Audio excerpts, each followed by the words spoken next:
आमिर खानचा दंगल सिनेमा आपण सर्वांनी पाहिलाय। एका वडिलांनी आपल्या मुलींना कुस्तीच्या आखाड्यात उतरवत देशासाठी पदक जिंकण्याचं स्वप्न कसं पूर्ण केलं हे आपण रुपेरी पडद्यावर पाहिलेलं आहे। मात्र वाशिमच्या मातीमध्ये हा दंगल प्रत्यक्षात घडतोय। जयपूरसारख्या छोट्याशा गावातील एका माजी कुस्तीपटूनं आपल्या मुलींना आणि मुलाला जागतिक दर्जाचे पैलवान बनवण्यासाठी रक्ताचं पाणी केलंय। परिस्थितीशी दोन हात करत या कुटुंबानं पदकांचा पाऊस पाडलाय। पाहूया वाशिमच्या या रिअल लाईफ दंगलवरचा हा लोकशाही मराठीचा विशेष रिपोर्ट।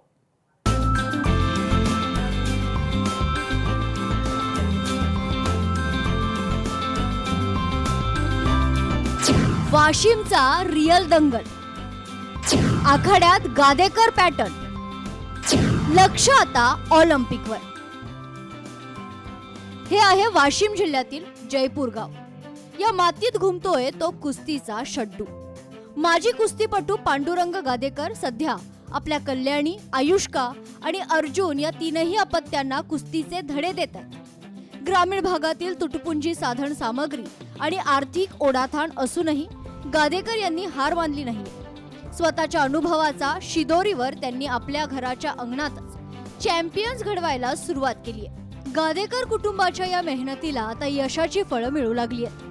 कल्याणी, आयुष्का आणि अर्जुन या तिघांनी मिळून आतापर्यंत विविध स्तरावर 25हून अधिक पदकांची कमाई केली। यामध्ये अनेक सुवर्ण पदकांचा समावेश असून खेलो इंडिया पासून ते आशियाई कुस्ती स्पर्धेपर्यंत या खेळाडूंनी वाशिमचा डंका वाजवलाय।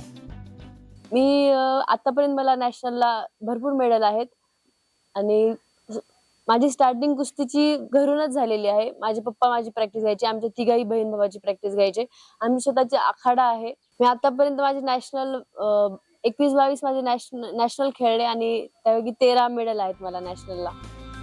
पांडुरंग गादेकर यांनी गावातच मॅटवरील आखाडा तयार केलाय। इथं केवळ स्वतःची मुलं नाही तर गावातील इतर मुलांनाही ते शास्त्रोक्त प्रशिक्षण देत आहेत। दररोजचा पहाटेचा सराव, कडक शिस्त आणि जिद्द यांच्या जोरावर जयपूरच्या मातीतून उद्याचे आंतरराष्ट्रीय पैलवान तयार होत आहेत। मला 6 नॅशनलला मेडल आहेत। नॅशनलला 1 गोल्ड, खेलो इंडियाला गोल्ड आणि 2 सिल्वर आणि 2 ब्रॉन्झ आहे। आणि मला एशियन चॅम्पियनशिपला थायलंड येथे गोल्ड मेडल। माझे पप्पा पण आधी कुस्ती खेळायचे मातीवरचे आणि आम्हाला पहिल्यापासून कुस्तीचं शिकवण हे माझ्या वडिलांनीच दिलं। विशेष म्हणजे हे खेळाडू केवळ आखाड्यातच नाही तर शेतातही तितकीच मेहनत घेतात। आई वडिलांना शेती कामात मदत करत या मुलांनी आपलं ऑलिम्पिकचं स्वप्न जिवंत ठेवलंय। मात्र या प्रवासात जर योग्य शासकीय सोयी सुविधा आणि आधुनिक प्रशिक्षण साहित्य मिळालं तर या मुलांची झेप थेट ऑलिम्पिकच्या सुवर्ण पदकापर्यंत जाऊ शकते। माझे तिन्ही मुलं मी पैलवान केलेत आणि तिन्ही मुलांना, छोट्या मुलीनं एशियाला गोल्ड घेतलेला आहे, नॅशनल इंटरनॅशनलचे। आणि मी माझे मुलंच नाही तर गावातल्या मुली यांना पण स्टेटला मेडल आहे। आणि खास करून विदर्भाच्या मुलांना, जसं कोल्हापूरला इथं कुस्त्याचे तालीम वगैरे आहेत, तसे मी माझ्या छोट्याशा खेड्यामध्ये मी तालीम उभी केलेली आहे। विना अनुदानित तत्वावर सुरू असलेल्या या प्रशिक्षण केंद्राची दखल आता प्रशासनानंही घेतली आहे। गावखेड्यातील अशा आखाड्यांना बळ देण्यासाठी प्रयत्न केले जातील अशी ग्वाही क्रीडा विभागानं दिली आहे। जयपूर येथील श्री पांडुरंग गादेकर स्वतः कुस्तीपटू असल्यामुळे त्यांनी स्वतःचा एक मोठा कुस्तीचा हॉल तयार केलेला आहे। सर्व श्रेय पांडुरंग गादेकर यांना जाते।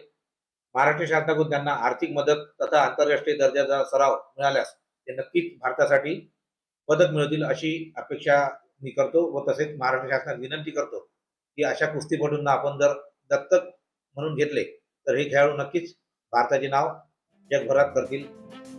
वाशिमच्या मातीतून उगवणारी ही सुवर्ण स्वप्न केवळ एका कुटुंबाची नाही तर ती ग्रामीण भारताच्या जिद्दीचं प्रतीक आहे।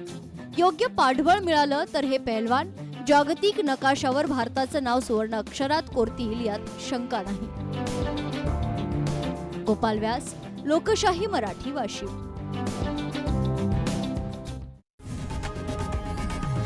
लोकशाही मराठी ऐका, पहा, जागरूक रहा।